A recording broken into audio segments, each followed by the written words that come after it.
আজি আমি ননেপুৰা উচ্চ মাধ্যমিক বিদ্যালয়ৰ দশম শ্ৰেণীৰ ছাত্ৰসকলে বিকশাত ভাৰত বুলেটিন 2025-ৰ অধীনত সমৃদ্ধ ভাৰত শীৰ্ষক বিষয়বস্তুক লৈ স্মাৰ্ট ভিলেজ নামৰ প্ৰকল্পটি প্ৰস্তুত কৰি তুলিছোঁ।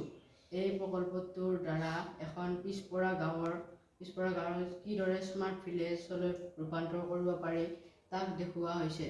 এই গাঁওখনত সকলো ব্যৱস্থা পৰিৱেশ অনুকূল কৰি তোলা হৈছে আৰু কিছুমান বিকল্প ব্যৱস্থা গ্ৰহণ কৰা হৈছে।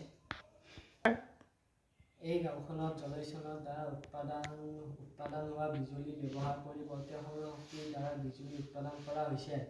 এই গাঁওখনত পেলনীয়া জাবৰ-জোথৰ পুনৰ উৎপাদনৰ জৰিয়তে পুনৰ ব্যৱহাৰ কৰিব পৰা যাব। ইয়াত প্ৰতিটো চুবুৰীত দুটাকৈ ডাষ্টবিন থাকিব, এটা নীলা আৰু এটা সেউজীয়া। নীলাটো শুকান আৰু সেউজীয়াটো ভিজা আৱৰ্জনা পেলোৱা হ'ব।